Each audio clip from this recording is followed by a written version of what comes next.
there, and welcome to Voices of Influence. I'm your host, Frankie Picasso, and this is where we get to meet extraordinary women whose work and wisdom and influence are making an impact in the world. My guest today certainly fits that description.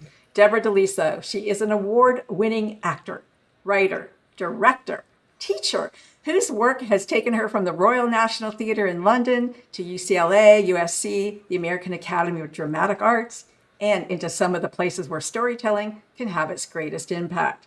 She's helped guide the creation of more than 800 original solo plays, working with professional artists, students, and people with disabilities, institutionalized teens, and incarcerated women. As a filmmaker, Debra recently wrote, directed, and produced the indie feature Wilma, Wu, and a Stripper Named Lorraine, which premiered to a sold-out audience at the legendary Chinese Theater in Hollywood, and she went on to win a Best Indie Comedy at the Chicago Indie Film Awards. But what strikes me most about Debra isn't simply the work she's created, it's the voices she's helped other people find. Debra, welcome to Voices of Influence. I'm so happy to have you here. Oh, Frankie, what a delight to be with you. Thank you you're such a good announcer. My gosh, I feel like I'm stepping onto a stage right now. I really appreciate that. Thank And you I so was much. thinking, Frankie, has it been 2 years since we met? How long has it been? Oh, I think it's longer than that. But I'm going to talk to you about your origin story. Okay. So you have spent decades helping people tell deeply personal stories through theater. What first made you realize that storyteller wasn't just an art form for you, but a calling? Okay. 12 years old, being in a production of A Christmas Carol, Frankie. Isn't that funny? And playing Tiny Tim. And I was playing the little boy. And in my aunt's San Francisco Bay Area community theater called the Maskers. And I could hear the audience respond to Tiny Tim, to my lines, to my physicality. And I was blown away because I moved people. And it was so powerful. And then I got into acting more and more in high school and realized I wanted to go and study in college. And then, I've got 3 degrees and I studied at the Royal National Theatre. So I'm still studying, I'm still learning it, but it is about the ability to shift people's awareness and change each other. I love that. Wow. So let's talk about the influence or the influencer behind the influence throughout your remarkable career. Who has made the greatest impact or influence on your life or artistic philosophy, and what lesson from them still guides you today to teach and write and direct? Okay, so thank you. My aunt was the first one that got me into it, and just seeing her in these various roles, changing and making it feel like that it was attainable, at least to do community theater. And then I started studying with a man who I was lucky enough to have in high school, Robert Logan, who had been a New York actor and came up to the Bay Area. And I studied with him. And then Jim Kirkwood, who studied with Michael Chekhov, the great Russian actor, and he wrote a thesis on organic acting. So at the age of 18, I started learning about the Stanislavski method of using the magic if, or as if I were a nurse in a hospital, or as if I were, and I actually did play the male lead in a Russian comedy. And so as a kid, I was kind of like, life at home wasn't the greatest. So you use your imagination and play. I remember my neighbor, Kathy Bachman, and I would play peasant girls. We loved to play peasant. We would get these shawls on and we would play peasant girls. It was real to me. So I had practiced it. And I've had so many great teachers in my life. The great playwright Leon Katz, who actually I choreographed a play that he directed, and he said, "You're a director. You are a director." and he wrote down, he said, in the credits, your co-director. And that gave me Oh, confidence. wow. Right. That was generous. It was very generous. And so I've been just blessed with people throughout my life that saw something in me. And then when people see something in you, you start to see it in yourself. Because at home, it was not like, oh, go follow your dreams. It was like my mom wanted me to be a dental hygienist so that I could make my own hours and have babies, and that wasn't my goal. So a lot of people seeing something in me and then getting some awards along the way that make you go, huh. The Rainbow Award I received from the LA Women's Theater Festival, which is an amazing organization, almost 30 years old now. And they really honored my work of working with women in prison and helping them write plays together. That's really fascinating. Yeah. Whoa. Amazing. Whoa. Were you afraid when you walked into the theater, into the prison? Were you scared the first time? I was. Yeah, I was. In fact, my friend Zoot, who was the coordinator of Arts and Corrections, knew me as a dancer, knew me as a choreographer and a dancer. He said, Deb, you should come and teach a couple of dance classes in the prison. And I was like, you know what, Zoot, I'm sorry, no way. I don't really want to be in a room with a bunch of criminals. I was very afraid of it. And he kept so finally I agreed to teach 8 Monday nights in a women's prison. And the first night that I went there, and this is part of my life's work as helping people tell their own stories. I never went, I'm going to be a director of solo plays. It came out of me. And what I did was I sat us down. It was 15 inmates and me. And this was probably 15 years ago. But here I am, this middle-class white woman sitting in this group of hardened criminals, mixed race, right? It was, and they segregated, that was another thing. They segregated themselves. I'll tell you that story later. But we sat in a circle and I started by becoming my mom, who had a stroke when I was 5 years old. And I became her. And I wrote a play about it. So I could literally become my mother trying to get my dad home from the bar. And they felt it. They felt it. And I said, okay, now I put my hand on the shoulder of the woman next to me. And I said, okay, can you come in the middle of the circle and be a member of your family?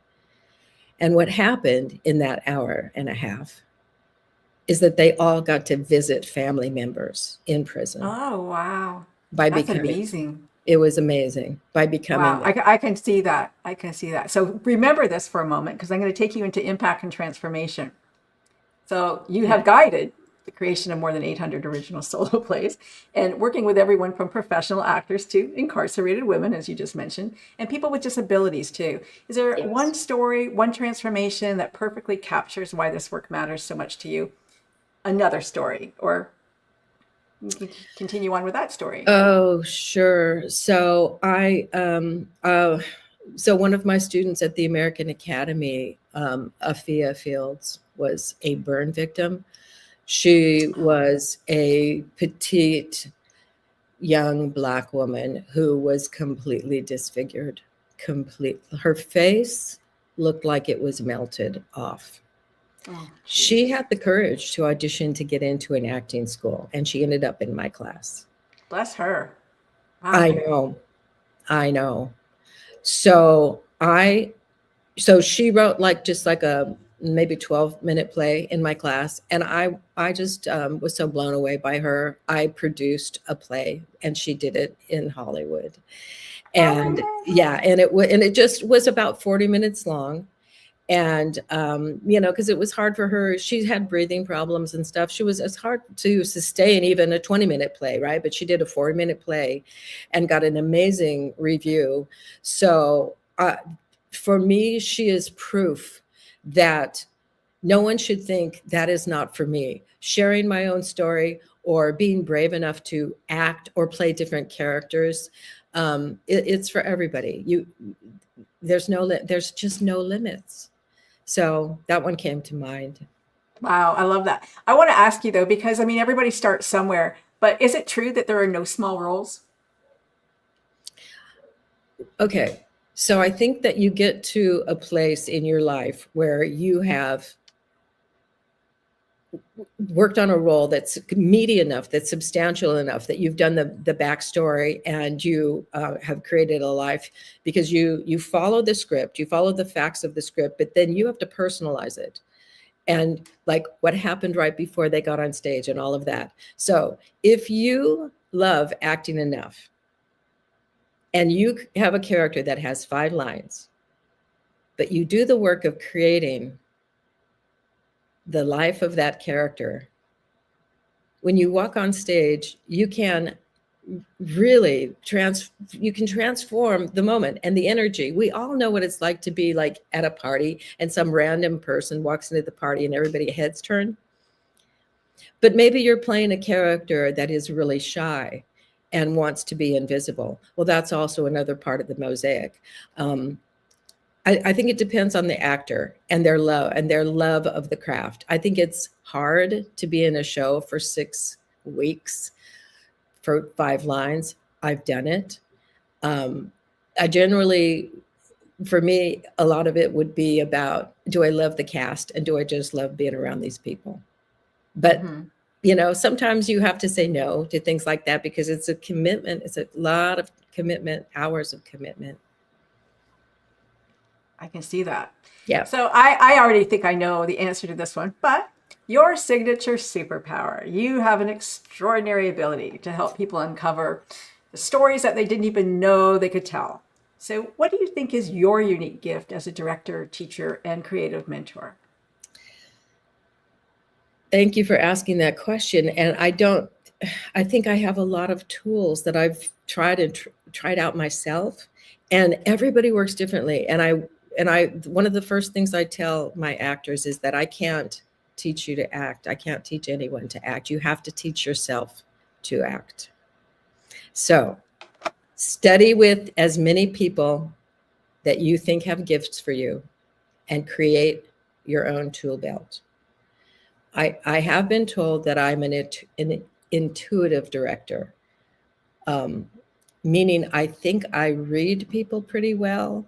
And when I taught a kids workshop years ago, we were doing a Meisner exercise, which is just kind of about repetition, where the kids would sit across from each other and I'd say, look at them and say something about them. Oh, I see that you have curly hair. And then the person would have to say, yes, I do have curly hair. I see that you have blue eyes. Oh, yes, I do have blue eyes. So the kids would you teach them observation. And this little group, these 2 little girls, they were doing this back and forth and giggling and have fun. And then one of them said to the other, oh, I see that you look sad today. And the other little girl went, I am sad today. And I didn't see it. I didn't see that she was sad. But I had the intuition to give them that exercise that day.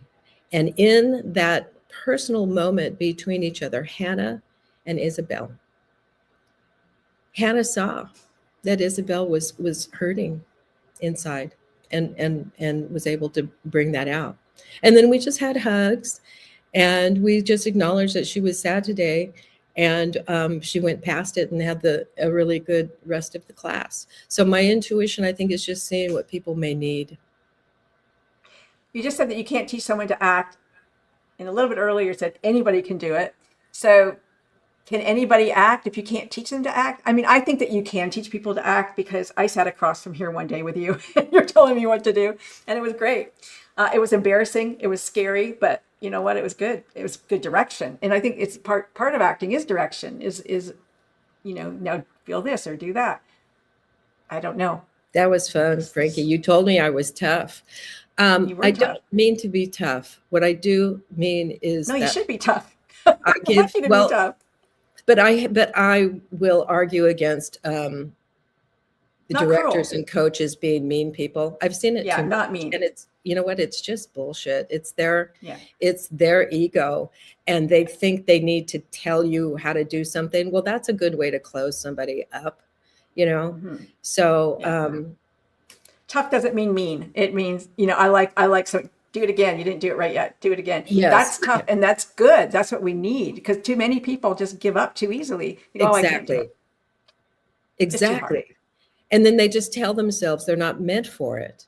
Yeah. And no, I wouldn't push anybody into acting that wasn't passionate about it. You have to have inner passion about it. And if you are passionate, there's something in you that is telling you you have talent, you have an ability to be characters, you have an ability to, you have a story that's important for people to hear. That's what's going to push you. That's what will make you even take the 5 lines in a show and then learn from the other actors. So yeah, thank you. I don't, my superpower is not like I have x-ray eyes or anything. I feel deeply, and I cry sometimes when my actors are deeply doing something in front of me that's transformative. I'll sit as the teacher or the director and cry with them. So I think I allow myself to feel, and That's important. yes, and that was interesting in directing a play that I mean a movie Yeah.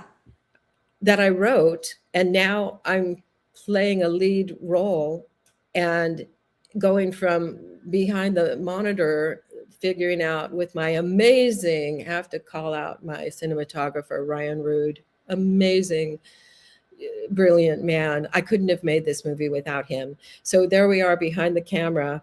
And, I first block the scenes and then I go back over and I'm sitting in it. And I really, we're low budget film. You just got to get it done. And I would just have to sit down, get into the physicality of Lorraine, pretend like I was a cigarette smoker and just be in the moment with people. So, and I'm so happy with the product. I'm just so happy with the film. So whatever I'm doing, I feel like it's sunk into me now, and it's just natural and organic. And not everybody's going to like my movie. A lot of people did that were there, and the other part of acting is that you have to be able to just do your best, man. Prepare, memorize the I'm not lines. sure what happened to me, but keep going. Yeah, so get into the authenticity of the role, do your best, and then try not to go looking for criticism. It can be damaging to do that.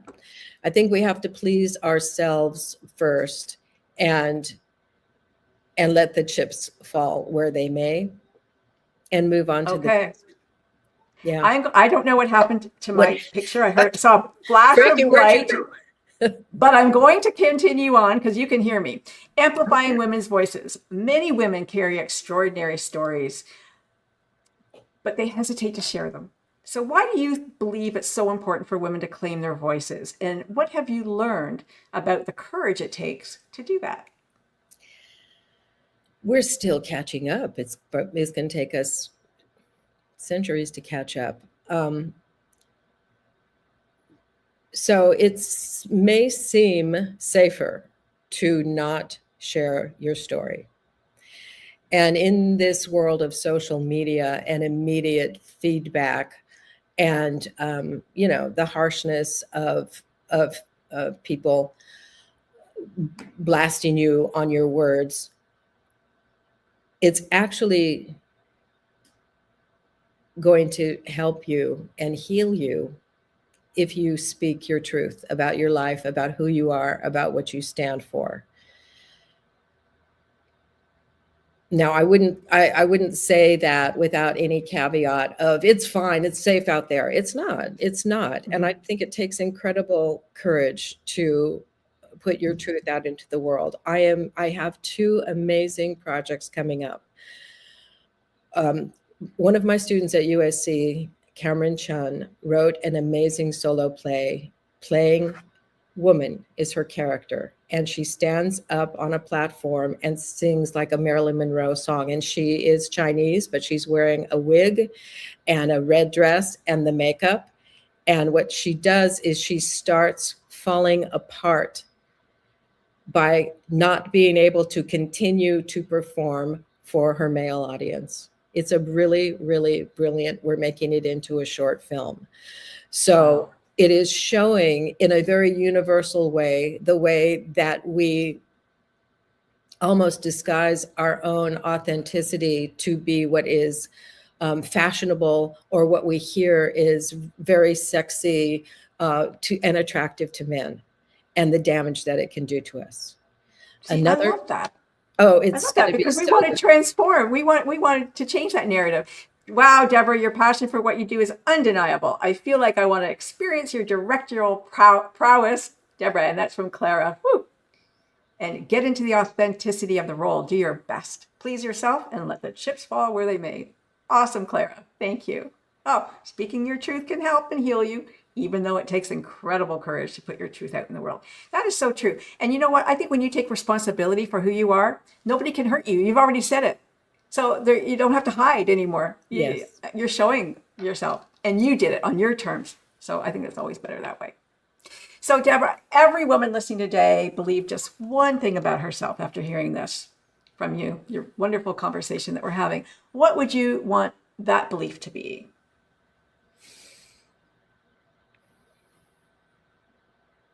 That she is completely unique, that her story is important. And even if she writes it for herself or puts it in a journal, get it up and out of you, get it on the page, perhaps share it with a group of friends, perhaps share it with us, because we're moving forward in G Woman to honor women's autobiographical stories on G Woman TV. So we're going to be building the blocks of making that happen. And I think that if you realize you've got the corner market on yourself, guys, nobody else is you. So don't try to be somebody else. Be yourself, write about it, own it, turn it into a piece of art. Yeah, I think that's the message. I would hope to Well, inspire. awesome. Wilma Wu and a stripper named Lorraine already earned awards and critical recognition. And after decades of helping others tell their stories, what did creating and premiering this film teach you about taking a creative risk? So I'm really drawn to underdogs. I really love, for me, the superhero are people that have come from places where they don't have a lot. Everything is not given to them, and they make something of their lives. And so I play Lorraine, who is an aging alcoholic stripper. I'm an ex-dancer. I was really drawn to play a character that uses her body to express herself. And her daughter wants to leave. I don't blame her. They live in a trailer. I started writing this years ago when my daughter was feeling like she was in trouble. I wanted to keep her near. But now finally, 15 years later, I've got my daughter and my granddaughter in the movie. But Lorraine, what she learns is that she cannot keep abusing her body. She's smoking and drinking and slowly killing herself. I know too many people doing that. They just don't think they're important enough. And yet they want people to stick around, be by my side. And there are these walking, living addicts that are slowly killing themselves. And that's Lorraine. And I lived with my parents doing that. So finally, through a dream, she wakes up and she realizes that she's going to lose her daughter. And she has a dream that the barflies and the strippers reach out across the highway and get the church people, the holier than thou, hypocritical church people who want to close down the cantina. She decides she's going to turn the cantina into a legit theater because they're going to close it down.